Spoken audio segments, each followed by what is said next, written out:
नमस्कार, मैं मंजुला आंसू मारू, मुंबई विवाह डिवीज़न। आज आपसे एक बात शेयर करनी है। आज मैंने पनीर भुर्जी बनाया था और मैं जिस ऑफ़िस में साफ़ सफाई का काम करती हूँ, वहाँ मेरी लड़की ऑफ़िसर एग्ज़ीक्यूटिव है। तो मैं उसके लिए डब्बा लेके जाती हूँ, मीन्स नाश्ता। उसके लिए नाश्ता, मेरे लिए लंच। तो मैंने पाव वाले से पाव लिया। तो पाव वाला बोलता है, "एक लादी दूँ क्या?" मैं बोली, "नहीं, नहीं, सिर्फ़ एक ही दो।" तो बोलते हैं कि तो फिर एक लादी का पैसा, एक पाव का पैसा मत दो। तो मैंने कहा, "क्यों?" बोले, "नहीं रे भाभी, आप हमेशा पाव लेके जाते हो, तो आप एक पाव का पैसा मत दो।" मैं बोली, "नहीं भाई, आपने बोला उसके लिए आपका खूब-खूब धन्यवाद, पर मुझे किसी का फ्री का नहीं खाना है।" अभी फ्री का खाना मतलब क्या होता है?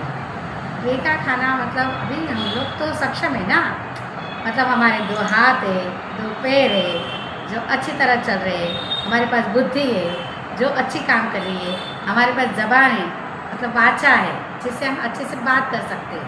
अगर हमारे पास ये सब कुछ है, तो फिर हम लोग मतलब ऊपर वाले की दया से हम सक्षम हैं। फ्री का तो फिर हम फ्री का क्यों खावे? हमें हमारी मेहनत पे भरोसा नहीं है क्या? तो एक पाव मतलब बहुत बड़ी चीज़ नहीं है, पर हाँ, जो अपंग है, जो अंधे हैं, जो बीमार है, जो लाचार है, उनको दो तो ठीक है। ऐसे जो हट्टे-कट्टे उनको देने की कोई ज़रूरत नहीं है, ठीक है? तो मैंने वो पाव नहीं लिया, तो वो इतने खुश हो गए, बोलते कि आप मने फ्री का खाना मतलब क्या होता है? तो मैंने इसको इस तरह एक्सप्लेन किया। फिर मैंने उनको ये भी बताया कि मुझे इतना समझ में आता है, आपको क्या समझ में आता है वो कमेंट में ज़रूर बताना, पर मुझे इतना समझ में आता है कि मंदिर में भी हमें फ्री का खाना नहीं खाना चाहिए। मतलब जो मंदिर में भंडारा वगैरह रहता है ना, खाना चाहिए, प्रसाद 100% लेनी चाहिए। तो नसीबदार ले हम लोग कि भगवान की प्रसाद मिलती है। पर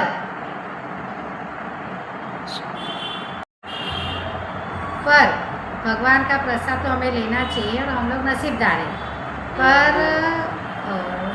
वहाँ पे भी मैं दान पेटी में कुछ ना कुछ डाल के आती हूँ, ताकि कुछ और गरीब, कोई गूंगे जानवर, उनको खाना मिल सके। ये हमारी नीयत होनी चाहिए। अभी मैं आपको 2 अनुभव शेयर करती हूँ। एक अनुभव ऐसा है कि मैं मेरे घर में हमेशा ऐसा बोलती रहती हूँ बच्चे लोग को, मतलब बॉयज़ है, बड़े हैं, तो उनको हमेशा बोलती रहती, "ए, फ्री का खाना नहीं खाने का किसी का भी।" तो हम लोग ने एक पिक्चर देखा शनिवार को। तो वो पिक्चर में फर्स्ट पार्ट हो गया था उसका, ये सेकंड पार्ट था।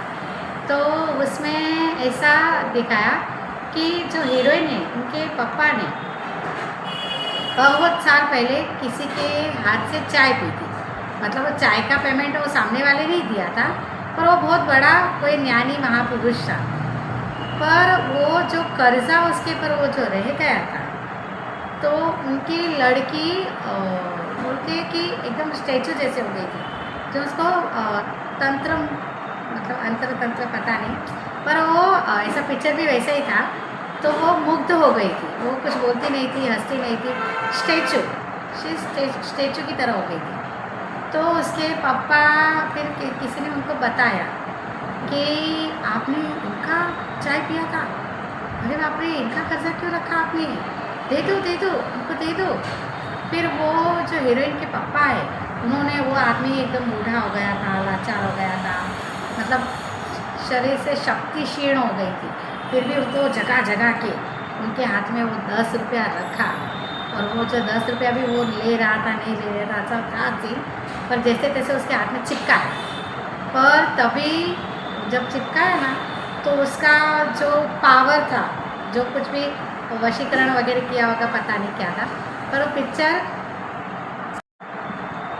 पिक्चर काफ़ी अच्छी थी। फिर वो लड़की, जैसे ही उसके हाथ में 10 रुपया गया, तो वो लड़की में थोड़ा मोमेंट आने लगा, वो थोड़ा ऐसा रोने लगी, और मतलब धीरे धीरे फिर पिक्चर में दिखाया कि वो नॉर्मल होने लगी थी।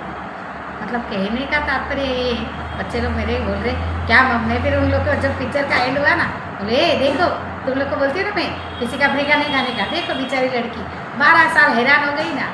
वो पिक्चर था पार्ट ऑफ लाइफ, वो पार्ट ऑफ लाइफ नहीं था, वो एक पिक्चर था। पर ऐसे भी पता नहीं, मतलब ऐसा मेरा मानना है कि जब तक हमें भगवान ने सक्षम बनाए, तब तक ऐसे ही रखे भगवान हमें, और तब तक लोगों को मदद कीजिए। दूसरा एक अनुभव शेयर करती हूँ। मैंने लास्ट टाइम भी आपको एक बताया था कि आप जब भी गुजरात साइड जाना हो तो एक बार बोटाद साळंगपुर हनुमान जी का मंदिर है, बहुत बड़ा मंदिर है, वहाँ अवश्य जाइए, बहुत मस्त है। हम लोग मेरे ख्याल से 2-2.5 साल हो गए, पूरा फैमिली हम लोग गए थे। तो वहाँ साळंगपुर में रिपेयरिंग चालू था, खाने का पैसेज उस तरफ और रहने का हॉल इस तरफ था, रूम वगैरह। तो मेरी सास और मेरी सास की देवरानी जेठानी, ये तीनों को मैं ना माँ ही बोलती हूँ। तो मेरी सास और मेरी सास की देवरानी, मतलब ये 2 माएँ मेरे साथ में थी, फैमिली में थे हम लोग। तो मेरे हस्बैंड ने क्या कहा, इन लोग बहुत थक गए, तू एक काम कर, बाकी सब लोग आ रहे हैं, बाज़ार में घूम रहे, तो ये दोनों को ले और तुम लोग खाना खाओ, मैं सामान और मैं यहाँ खड़ा रहता हूँ, सब घुमाना, सब साथ साथ में लेके घूमना नहीं है, थक जाएंगे, लंबा था। तो बोले ठीक है। फिर मैंने मेरा पर्स, मेरा मोबाइल वोबाइल सब दे दिया, तभी साइड पॉकेट की आदत नहीं थी। तो मैंने सब मेरे हस्बैंड को दिया और मेरी दोनों माओं को लेके मैं खाना खाने गई। खाना खाया, मस्त कड़ी खिचड़ी बटाटे की भाजी खाए, और फिर मैंने देखा तो मेरे पास पर्स नहीं था, माँ लोग के पास में भी पैकेट नहीं था। तो मैं दान पेटी में कुछ ना कुछ डाल के ही निकलती हूँ, ऐसे ही मैं दान पेटी में कुछ ना कुछ डाल के ही निकलती हूँ, मैं ऐसे ही नहीं निकलती हूँ। तो फिर मेरे दोनों सास को लेके आई, उनको पूछा, बोलते नहीं हमने पैकेट नहीं लाए। बोले मेरा भी ऐसा ही हुआ, ठीक है चलो कोई बात नहीं। फिर मैंने उन लोग को वापस लेके आई, जहाँ मेरे हस्बैंड थे वहाँ उनको खड़ा रखा, उनसे पैकेट लिया। अनफॉर्चुनेटली मेरे पैकेट में से 20 रुपये निकला। फिर मैंने वो 20 रुपया लिया और मैं दान पेटी में डालने गई। 20 रुपये बहुत बड़ी रकम नहीं है, जितना हम लोग ने खाया ना मस्त देसी घी की कड़ी और खिचड़ी, उनमें वो कुछ भी नहीं है 20 रुपया। पर फिर भी मेरे दिल को मंजूर नहीं था कि मैं ऐसे ही खा के निकल जाऊँ, कि मेरे वो 20 रुपये से कोई एक जन को दाल खिचड़ी भी मिल जाए। तो मैंने वो वहाँ पे वो डाल के आई। मतलब कहने का तात्पर्य ये है कि कहीं पे भी आप जाओ, आपसे हो सके